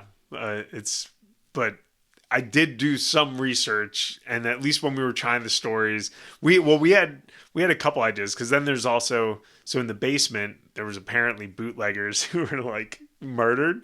Oh, so like. Yeah. Because there's like a bar down there and stuff, and there's apparently a whole tunnel. Bunch of ghosts down there then. Exactly. Well, that's the thing. So the story goes, or when there were ghost hunters that went in there, there's 2 guys, criminals, that are dead down there, and then a woman who lost a baby, maybe by the pool. Yeah. I gotta look into all this now. Yeah, totally. You can find like some things on there, because then there's also known as like another woman who I guess is also known as the Lady in White, or who would roam the boardwalk. So I wonder if the entity that I saw, or the ghost, was that woman, or, you know, because I know the one that I saw, the picture was like, you were like, yeah, well, because it was a woman in a white nightgown, you know, and long flowing hair, like it was for sure. And I'm going off the reaction too, that when I saw the painting, the way your emotions that you felt, got a hold of me and stuff. Which, it's all. Crazy. I'd say it's her.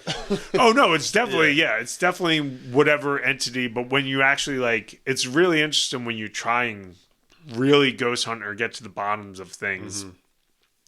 How some things appear, like a ring, you know? Yeah, it's very, and like other things don't. I mean, strange coincidence. Dude, if I wanted to try and find that ring, I wouldn't. There's no way I would have been able to. Yeah. No way. How? I mean, literally, like, because it was in a book. It's not like that book that she showed me. It's not online.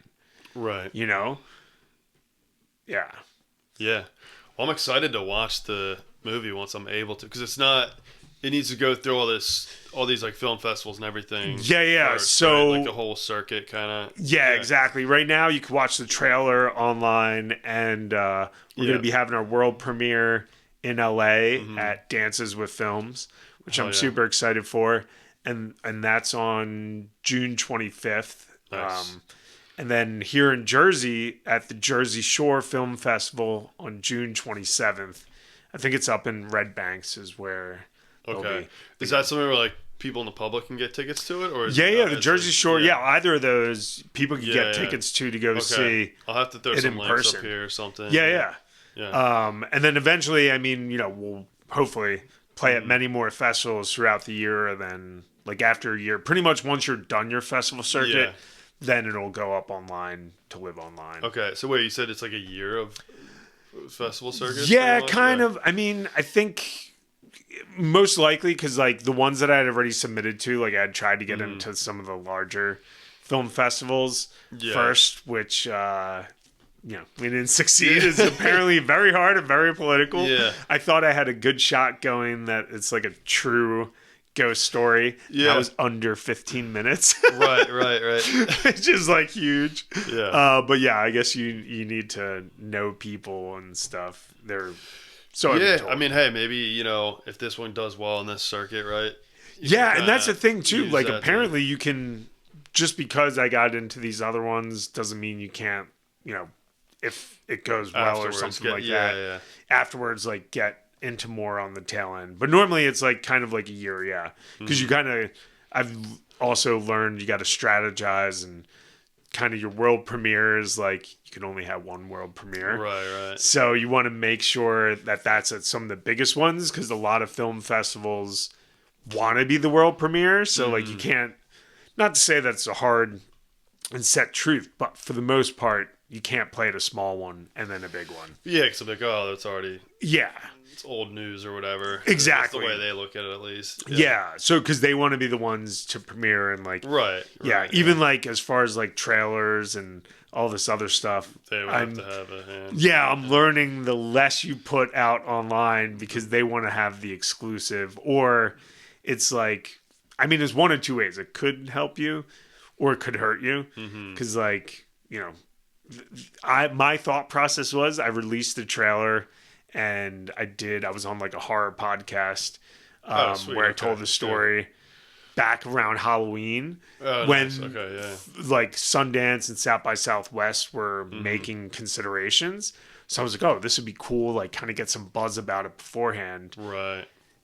I don't know if I in speaking to some publicists, they were like, that could have hurt, but it was a good idea, but it could have hurt you because like, if you didn't have some of the like horror trade, there's like Bloody Disgusting and like all these other horror publications, which are like big horror publications that if, you have an exclusive trailer or something, you can release it with them and be like, this is exclusive. Okay. Yeah. It's name of the game. There's all like, sounds like a lot of politics. Yeah, exactly. Yeah. So it's like interesting just learning all that, Yeah. when coming from being background on Spider-Man. Like, Yeah, exactly. I mean, you've come a long way, man, for sure. Thanks, man. And I think, like, the thing that I'm most impressed with you is, like, not even any of the technical things that you've done or are currently doing or, will continue doing, hopefully get better and better at. It's that you, like, this is like we were talking about, such a cutthroat industry. It's like you're trying to follow your dream and you've been doing it for a long time and not giving up. And that's honestly, I think, the hardest part and the hardest thing to do. And also going for the directing thing. Like, it's, even with this, like, podcast, whatever, or like anything you're doing where you're like you're stepping out of the general comfort zone. It's like, there's always that fear of, like, people judging you, right? Like, you make this 15-minute movie and someone can watch it and be like, that was shit. And you're like, I just poured my whole life into this, man. Like, what the hell? Yeah. And it's like, it's a lot to put yourself out there like that. But I think when people realize, that, the people that are judging you like that and the people that are shitty like that, they're the same people that after you do make it big and after you are successful, they're the ones that are acting like they're your best friend, or that, oh, I knew him, like, we're, Yeah, back when. Yeah. It's wild. And, like, I've been seeing a lot of things with Tom Cruise recently, and there was this one interview where he was talking about, like, being a kid, talking about his dream of, like, being an actor. And, like, yeah, you're talking about, he's, like, doing the things that we talk about in our dreams in, like, real life. Yeah. Like, hanging on planes and stuff like that. Yeah, he's insane, man. Which is awesome. Yeah, I mean, that's all so amazing. Honestly, like, action films are kind of, like, part of, like, why I wanted to, get into film and, like, do stuff like that. Because I thought it was, like, all that stuff's just so cool. Mm-hmm. And, yeah, to actually still be at it, and even when people hear, like, yeah, I want to be an actor, and it's like just everything about it that, let's say, like, this year alone I've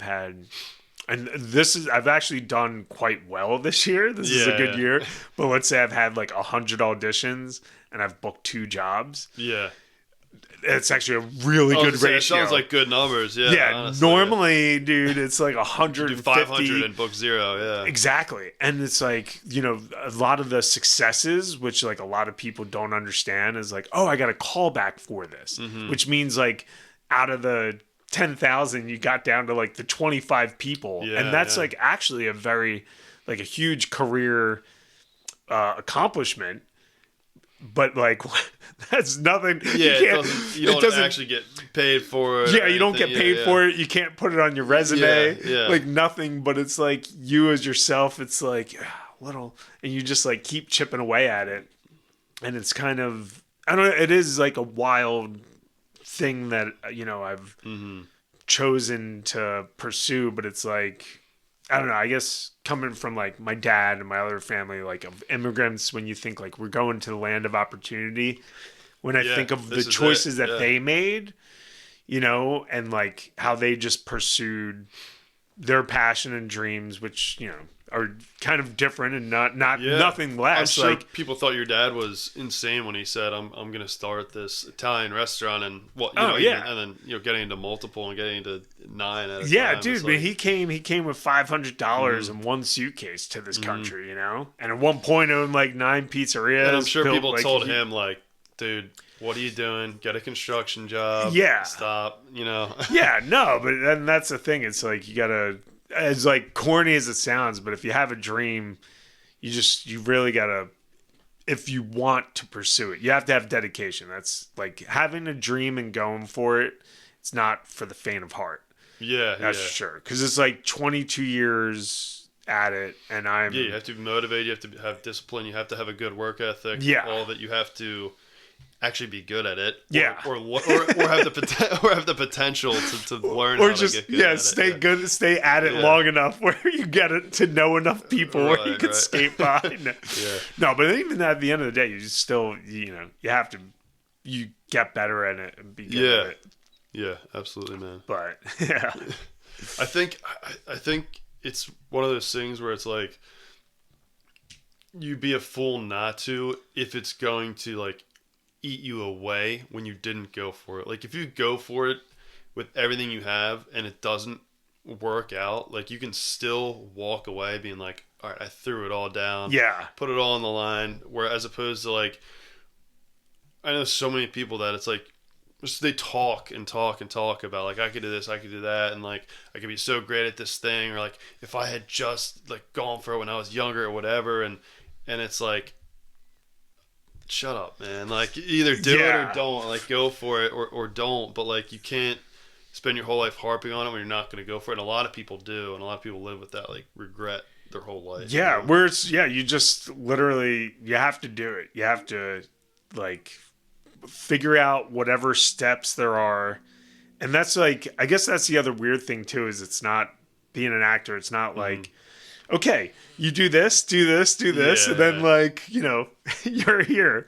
Yeah. Which like when I was younger, I wanted to be an architect because I always thought it was so cool to be able to like, I always thought that was really cool too. Have like the skyline is, or you know, design that, like you change the face of the earth, kind of literally in a way. But then I was like, but then I have to go to college, and then after college, I have to go to a master's or whatever, or you know, and then I got to go work at a firm, and then I'll be like 38 by the time I'm like making any money, and now I'm like 39. Still pursuing this, but it's not that. I guess it's an interesting thing that with like those kinds of jobs, almost in a way, there's like a set path, you know, and then with this is not acting, there's no set path. Like no, and there's a lot of people too that didn't like.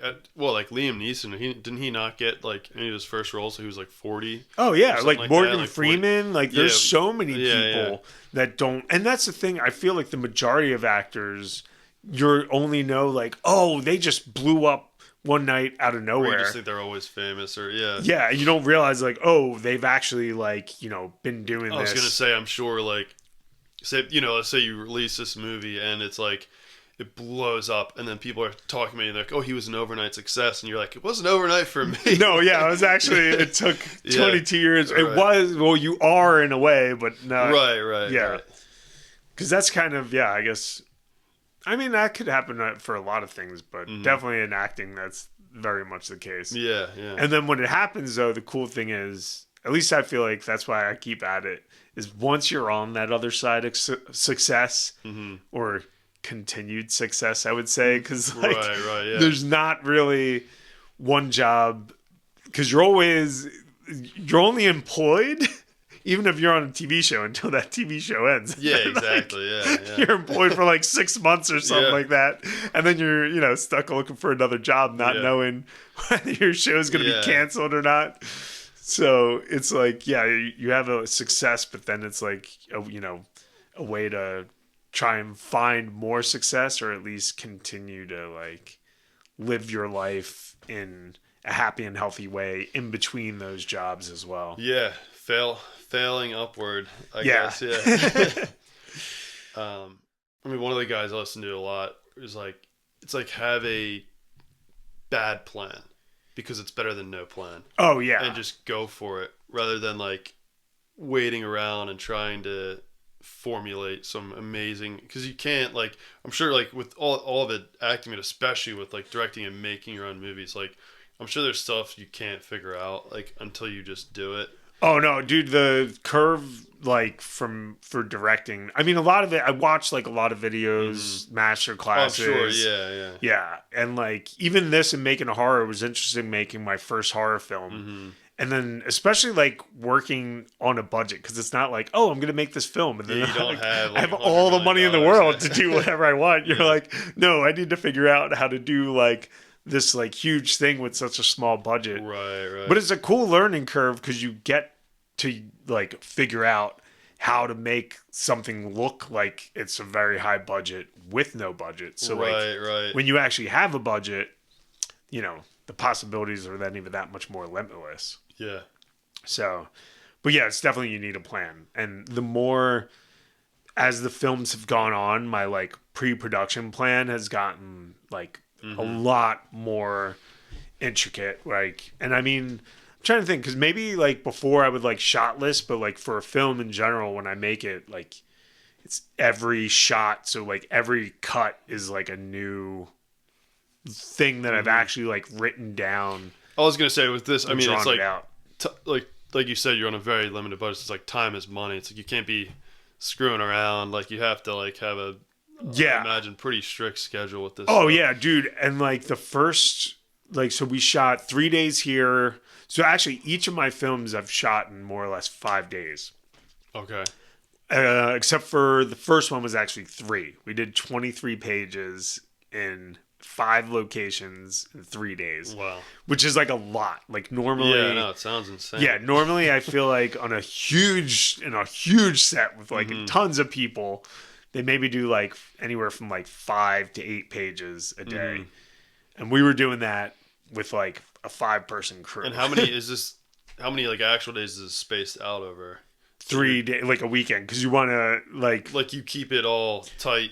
I can't. Yeah, like for instance, except for this if it's one, 5 days filming, it's 5 days straight. in a row. Okay. Yeah. Yeah, because you normally continuity with actors and locations. And you're renting all the equipment and everything, and yeah. So I have like I'm really fortunate. The DP that I work with has a lot of equipment. What is a like, DP again? Director of photography. Okay. So he's like the camera. It's much more than a camera person. On a smaller set, the director of photography could be the camera operator and the focus puller. So like on a large set, and like, well, he also like helps and works with the director to actually be like, we'll do this shot, and then he lights all the things, shots, and figures out the camera angles and discusses like what kind of lenses to use and everything. But like on a large set, normally he would just. And then sometimes they camera operate, but he would just be the one to like tell the light, like you put the lighting there, you put like this light in here, the camera's going to go here. And then there's someone who actually operates the camera. Okay. And then there's another person who pulls focus on the camera and stuff. But on smaller sets, like all those jobs could be one person. Yeah. That makes sense. Yeah. There's so much that goes into it and I'm sure even just you talking about it right now, like you're just talking about even some like surface level things, like where it's like, oh yeah, I can't imagine how deep it goes. Oh dude, sound is the one thing that I knew, like, you always kind of hear sound's important and stuff like that. Audio is the most, it's the most important thing. And I learned the hard way too, dude, on my first film. Well, it wasn't really. I mean, with this, like, podcast audio, you need to have good audio. Oh yeah. Or there's nothing there. Oh, 100%. So on my first film, when we did the 3 locations and the biggest day was our 3rd day. We had 2 locations. There were like 10 actors. So just like, a lot of people involved and moving parts and everything. Yeah. So on that day, when I went with the sound guy for that first one, like an on-set sound, that also on a smaller set, it's like one person with like a boom mic and like a bag. But like on larger sets, there's like the sound mixer. There's like all these other, jobs. But I went with a budget person, and like I'll say this freely because like this dude screwed us big time. Like, so, but don't cheap out on sound, or in general I would say when you're doing a film, maybe don't cheap out on any person involved. So we got the sound, or we finished filming, and then let's say on Sunday we wrapped. I got the video stuff on like Tuesday, but like I didn't really look at the sound stuff because normally like that sound file, they are combined with the video. It's like it's captured separately, but then it's also there's a source file to hear the sound for viewing, for at least the purposes of reviewing the footage. Right.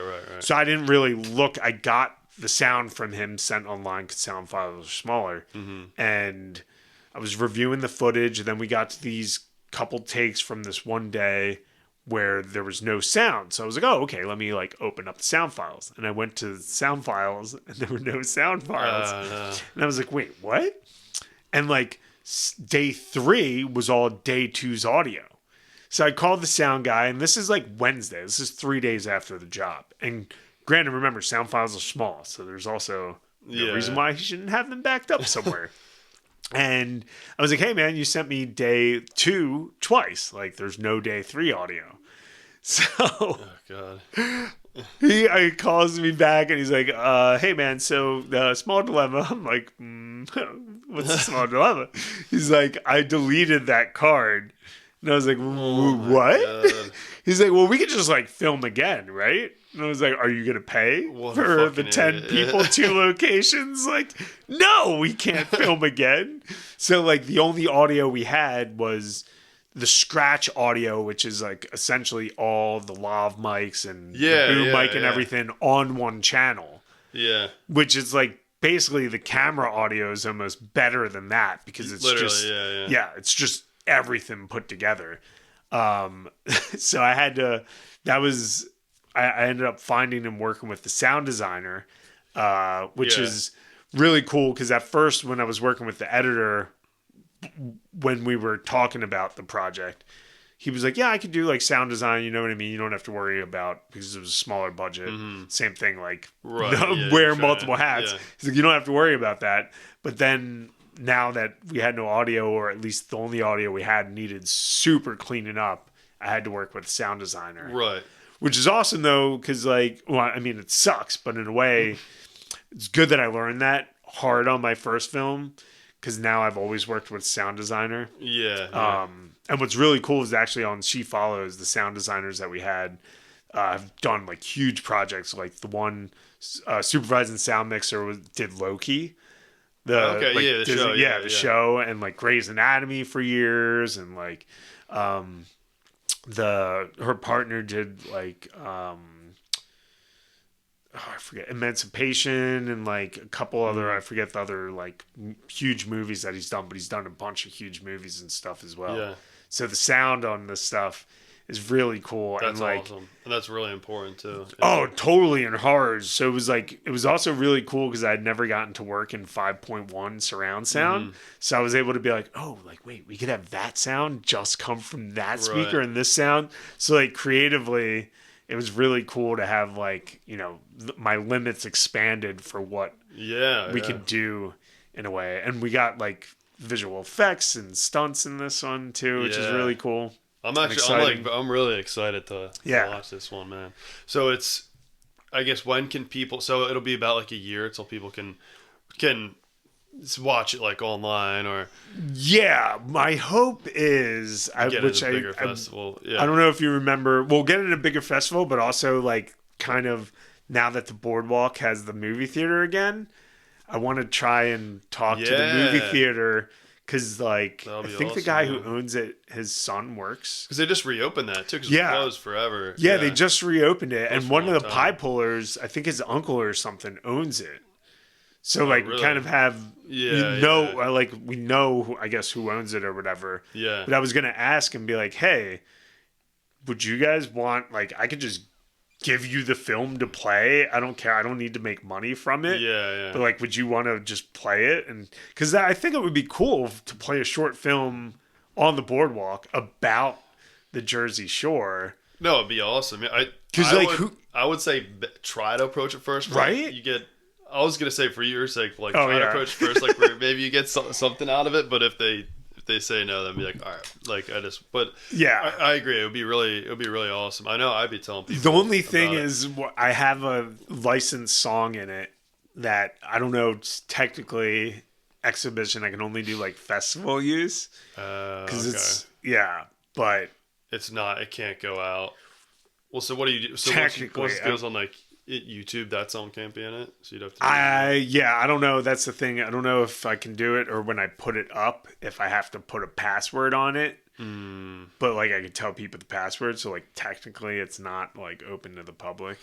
Okay, I don't know, that's a whole bunch of stuff. That's a problem for later. I'll have to figure out. I mean, because the whole idea was definitely like get the festival run, and then I mean my real hope was to like, see, hopefully it does really well in festivals.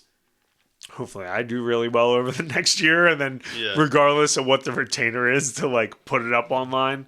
Because you can, you can license it to put it up online. I just don't know if it's going to be like a lot more money. Then because this one was like reasonable.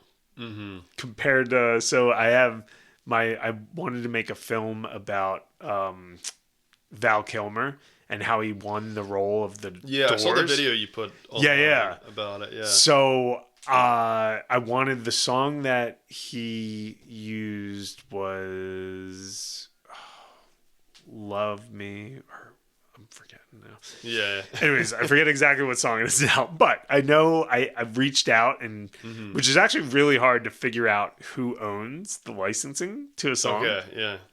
It's really difficult. But I figured it out, and I got to the person who owns it and like the company, and tried to license that song. And for festival rights, they wanted $100,000 for licensing.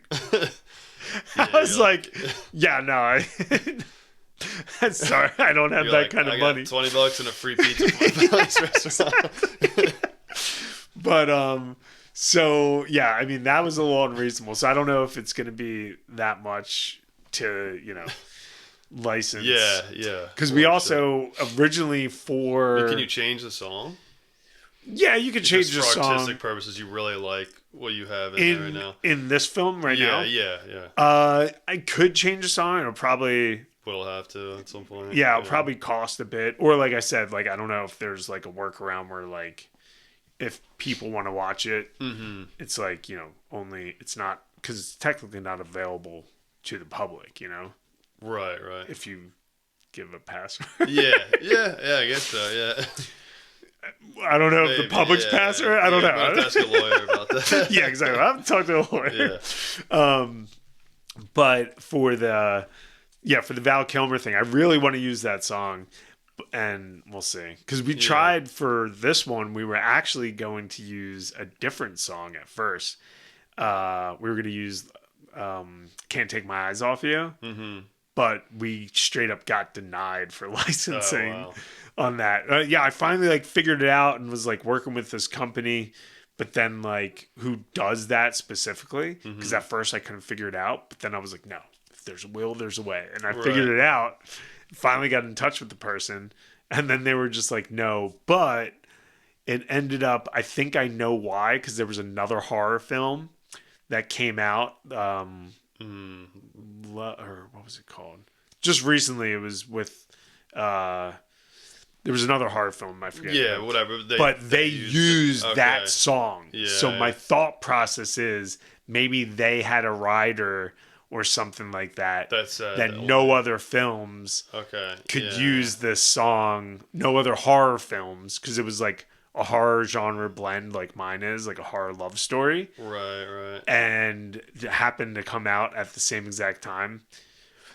Completely different stories, but licensing for that song, I think that's what screwed me. Because it was really weird. The guy was even that I was dealing with, he's it's really strange that they were just no. Because it's an old song, too. Yeah, it is weird.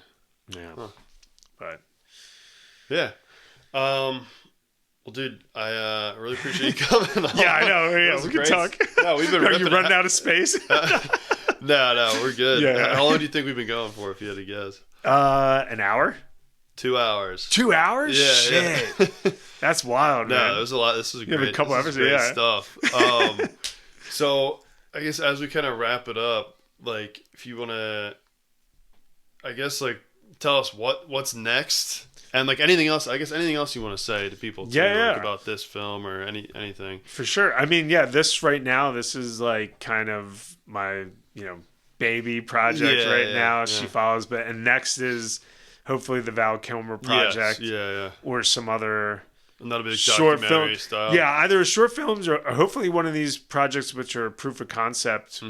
We get out there and actually make bigger things. But I'm pretty much going to keep trying to make stories that I feel are inspiring and kind of grounded somewhat in reality with a message, but I forget how's the saying go? A spoonful of sugar when you're trying to something with a pinch of salt. Yeah. Cause I like all the message, all the projects that I've done have some type of message rooted in reality. and are entertaining as well, you know? Yeah. So, yeah. Absolutely, bro.